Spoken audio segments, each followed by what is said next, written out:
Vous avez tous entendu parler au moins une fois de ces histoires où des gens vont trouver dans leur nourriture fraîchement achetée quelque chose qui n'avait rien à faire là. Par exemple, vous avez Gentiane qui s'achète un paquet de Doritos totalement classique et quelle n'est pas sa surprise en ouvrant son paquet de chips favoris quand elle aperçoit entre deux délicieux Doritos luisants une capsule d'uranium 235 par exemple, qui vous l'aurez compris n'a rien à foutre là puisqu'elle devrait être dans un réacteur à fission nucléaire. Eh bien c'est de cela dont je vais vous parler aujourd'hui, des choses complètement incroyables qui ont été retrouvées dans de la nourriture. Et croyez-moi, il y a des choses complètement hallucinantes.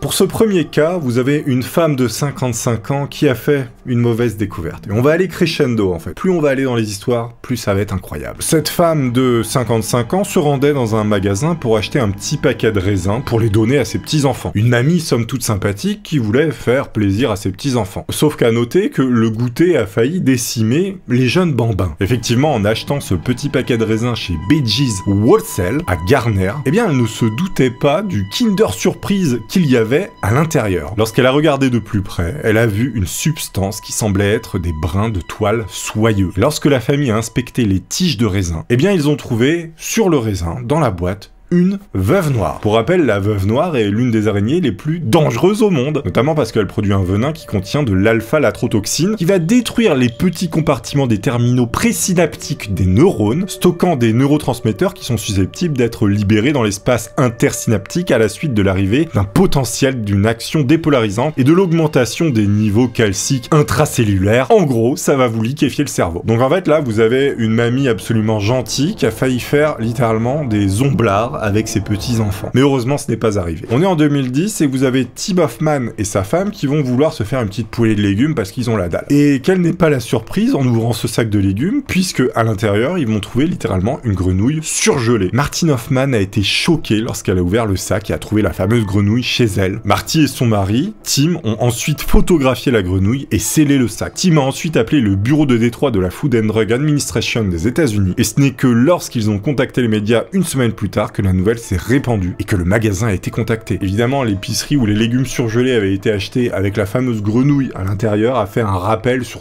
tous ces produits. L'histoire ne nous dit pas s'ils se sont tapés un gros procès. Il y a une famille qui a accusé le chef du Coogee Bays Hotel Sydney, qui est un hôtel très bien noté, hein, comme vous pouvez le voir sur Google. Eh bien, ils l'ont accusé d'avoir servi du caca dans leur glace, tout simplement. Après qu'une enquête ait été menée par le service de sécurité alimentaire de là-bas, il a été confirmé que des matières fécales congelées avaient été trouvées dans une portion de glace au chocolat offerte à Steve White et son épouse Jessica. Et notamment, c'était des matières humaines. Hein. En plus de ça, ils sont tombés gravement malade après avoir consommé cette glace au chocolat. Je pense que c'est vraiment le goal life de tout chef glacier de produire en fait sa propre glace, on peut le dire. Mais c'est de la merde. En fait, le chef de cet hôtel, il a littéralement écouté la petite voix dans sa tête, il s'est dit, c'est mon jour, glace au chocolat, je dois le faire. Tous les matins, il te faisait une italienne au chocolat pour 3 francs 6 sous. Il a eu des problèmes après.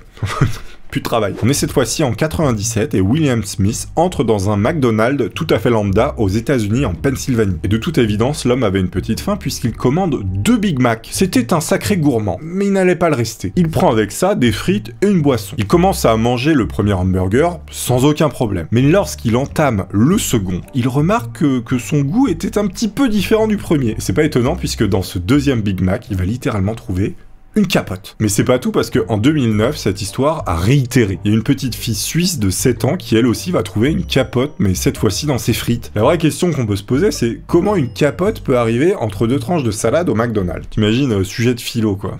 Vous avez 4 heures. Bon, on est encore chez McDonald's et comme vous l'aurez compris, ça va coûter très cher au McDo. Il y a une femme en Virginie qui a poursuivi le gérant du fast-food pour 100 000 $ après avoir trouvé une tête de poulet dans une boîte de nuggets en 2000. Elle était en train de manger sa fameuse boîte de nuggets quand tout à coup son fils de 8 ans a crié d'arrêter de manger. En fait, il l'a vu comme ça manger la tête de poulet, son fils s'est dit non, maman, mange pas le poulet, enfin la tête. Donc en fait, après ça, évidemment, elle a fait un procès à McDonald's et elle a remporté 100 000 balles. Et ça, je trouve ça magnifique aux États-Unis. Pour une tête de poulet, tu peux repartir avec une lambeau, quoi. En France, tu sais que tu vas juste payer tes frais d'avocat cas et tu vas rien gagner.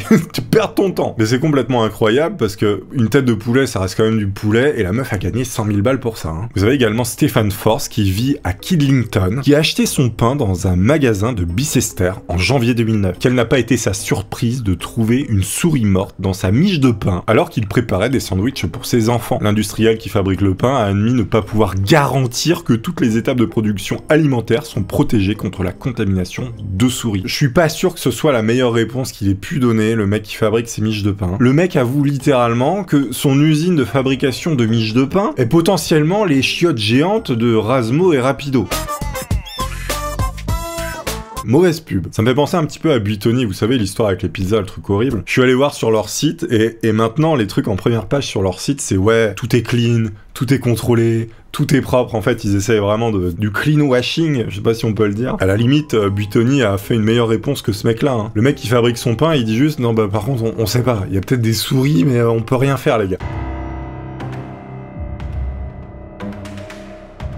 Bon, habituellement, les organes des animaux sont séparés de la viande envoyée aux distributeurs, notamment KFC. Mais de temps en temps, eh bien, il y a des erreurs qui sont commises. C'est exactement ce qui est arrivé à un client qui a acheté un burger chez KFC en Australie en 2016. En croquant dedans, il est tombé sur un morceau de poumon entier. KFC avait expliqué à l'époque que l'objet incriminé n'était qu'un morceau d'abat, resté accidentellement dans le stock de viande. Bon ok, là c'est pas extraordinaire, mais si vous pouvez trouver n'importe quel abat dans un hamburger de KFC, notamment un poumon, ça veut dire que vous pouvez également trouver de l'intestin de poulet. Et là, croyez-moi, si vous croquez dans un intestin rempli de poulet, eh ben c'est pas la même limonade. Je peux vous garantir à 100% que vous allez passer la nuit sur le trône. Et pas qu'une nuit. On rigole, mais si c'est un gosse qui mange ça, il peut crever, hein. Pas le poumon, hein, je parle de l'intestin. Il y a un homme d'Illinois qui a trouvé dans sa canette de Pepsi fermée une souris morte pendant qu'il la buvait. Le géant des boissons a contesté, affirmant que si une souris avait été effectivement dans la canette, la boisson l'aurait dissoute en une substance gélatineuse. Donc vous voyez, il y a aussi potentiellement des fakes, des gens qui essayent de se faire un petit peu d'argent. Ça rejoint un petit peu le truc qu'on disait sur les procès aux États-Unis où tu peux gagner des millions avec ce genre de choses. Sauf que les gens ils pensent pas à tout, comme par exemple laisser assez longtemps la souris pour que ce soit un petit peu plus crédible. Je me rends compte que je suis en train de vous donner des tips pour devenir riche aux États-Unis là. Hein. On est toujours avec Pepsi, mais cette fois-ci c'est autre chose. Vous avez Fred de Negri qui vit en Floride, qui va trouver que la texture de son Pepsi est un peu bizarre, notamment elle est visqueuse et un peu épaisse. Il dit que lorsqu'il a secoué le contenu, il a remarqué que ça ressemblait à des spaghettis. Et lorsque la boisson a été analysée, il a été conclu qu'il s'agissait d'une charogne de grenouille ou de crapaud qui s'était liquéfiée dans sa boisson préférée. Alors lui, il a sûrement entendu parler de l'histoire du mec d'avant qui avait pas laissé liquéfier la souris. Hein. Moi je pense qu'il a littéralement laissé fondre un crapaud dans son Pepsi pour essayer de toucher des millions. Hein. Mais l'histoire ne nous dit pas combien il a touché. Celle-là, elle est plutôt dégueulasse également. Bon, c'est souvent dégueulasse ici. Vous avez une Anglaise qui vit en Cornouailles qui a remarqué quelque chose de très bizarre lorsqu'elle a vidé son pot de sauce extra spéciale tikka masala dans une poêle. Voilà, elle était en train de se préparer un petit tikka masala au calme et là, en versant, il y a un truc, hein, c'est bizarre. Elle déclare que quand elle a remis la sauce, elle a trouvé qu'elle avait l'air un peu plus granuleuse que d'habitude. Et elle s'est demandé si elle avait pas trop mis de légumes dans la poêle. Puis pendant que la sauce était en train de s'étaler, elle a vu littéralement des moustaches, des pattes, une queue et un petit museau. Il y avait littéralement une souris entière morte, goût tikka masala, dira-t-elle. Alors c'est marrant parce que quand je lis ça, j'ai la musique de la bouffe indienne de TikTok là, vous savez ?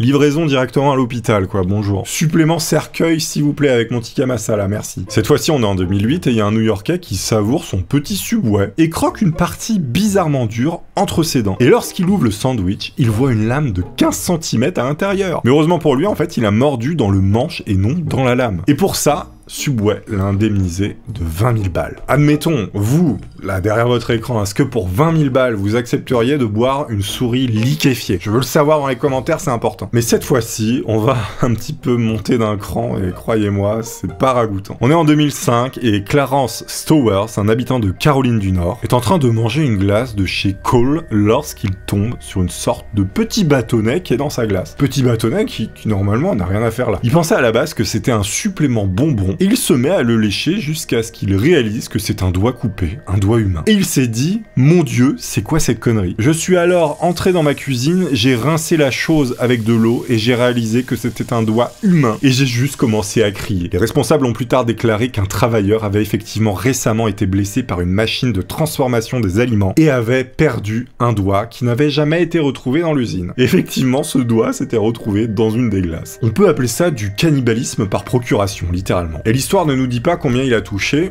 En France, sûrement 0. Aux États-Unis, 1 million. On est cette fois-ci en 2010 et vous avez Soukaloun qui habite au Texas, qui achète une petite barre chocolatée Milky Way. Elle était rendue à mi-chemin de la friandise lorsqu'elle mordit dans quelque chose de dur. Elle a d'abord pensé que c'était une cacahuète ou quelque chose dans le genre. Et en fait, après, en croquant dans ce truc-là, elle s'est dit, mais attendez, mais dans le Milky Way, il y a rien, il y a pas de cacahuète, il y a pas de truc dur. Qu'est-ce que c'est? Elle cracha finalement cette chose dans laquelle elle avait croqué et elle réalisa que c'était une dent humaine. Mais surtout que ce n'était pas la sienne, c'était pas l'une de ses dents. Donc faut imaginer qu'un mec sur la ligne de production des barres chocolatées a littéralement perdu un chicot. Chicot qui s'est retrouvé dans l'enrobage de la barre de chocolat. Moi je me demande vraiment, mais qui perd ses dents? Je veux dire, t'étais pas là en train de travailler, hop, ça tombe. En fait, je pense que c'est un mec qui s'est marbré sur une timbale et qui a perdu un chicot dans l'histoire. Chicot qui finalement s'est retrouvé dans la tambouille de chocolat et qui est parti sur les lignes. Et les mecs allaient pas tout balancer, ils se sont dit, bon, ça fera une cacahuète gratuite. Bon là, on va monter encore un peu d'un cran, là ça devient absolument infâme. Il y a un homme en Floride qui va commander un sandwich dans un restaurant Arby's et qui a trouvé une grosse tranche de peau ensanglantée sous le pain. Une enquête a révélé ensuite que le gérant du restaurant était en train de trancher de la laitue lorsqu'il s'est également accidentellement tranché un gros morceau de peau. Après avoir soigné sa blessure, il a négligé de jeter la laitue et l'a servi avec le morceau de peau encore à l'intérieur. Le mec a mis un supplément salami gratos. Vous avez Troy Walker de Farmington dans l'Utah qui a déclaré qu'elle avait fait cette découverte troublante alors qu'elle préparait un repas de quartier avec ses voisins. Walker a déclaré qu'elle sortait des haricots d'une mijoteuse lorsqu'elle a repéré quelque chose de très étrange. Ça ressemblait à des haricots brûlés, puis alors que je me rapprochais pour le retirer de la cuillère, j'ai vu des yeux sur ce haricot. Et c'est à ce moment-là qu'elle a réalisé que les haricots n'ont pas d'yeux. Et effectivement, ce n'était pas un haricot vert, mais bel et bien une tête de serpent. Je pense qu'après ça, tu ne fais plus confiance aux boîtes de conserve. Moi, je trouve une tête de serpent ou un rat crevé, je n'achète plus jamais rien. C'est impossible. Vous avez également Rebecca Shorten qui a été hospitalisée quelques jours avant son mariage pour une mauvaise raison. Elle a avalé des clous qui étaient enfouis dans un plat cuisiné de Tesco. Rebecca, 21 ans, mangeait tranquillement ses petits macaronis au fromage lorsqu'elle a avalé ce qu'elle pensait être une bande de pâtes croustillantes. Mais ensuite, elle a trouvé 2 autres clous dans le plat préparé, réalisant ce qu'elle venait d'avaler. Et évidemment, elle s'est rendue immédiatement à l'hôpital. Elle a ensuite passé une radio en urgence qui a montré que des clous étaient en train de perforer son système digestif. Et à titre personnel et un petit peu dans la même veine, moi, dans une pâtisserie, j'ai déjà trouvé, enfin du moins c'était pas moi, mais la personne à côté de moi, elle a trouvé une punaise, et heureusement elle a pas croqué dedans. Une punaise, pas l'animal, hein, mais le truc pour fixer des posters au mur. Imaginez, vous mangez une punaise, ou alors c'est un enfant qui mange ça, c'est quand même grave. Est-ce que vous, ça vous est déjà arrivé de trouver des trucs comme ça incroyables dans la bouffe? Et pour combien de pétrodollars vous accepteriez de boire par exemple une souris liquéfiée dans un Pepsi? Je veux le savoir dans les commentaires, tant de questions, beaucoup de réponses que j'attends de votre part. Merci à tous d'avoir suivi cette petite vidéo extraordinaire. J'étais dans mon petit bar à sushi, et ensemble nous avons dégusté ces histoires tout à fait ragoûtantes. J'espère que vous aurez apprécié, je vous dis évidemment à la prochaine. Merci à tous, au revoir.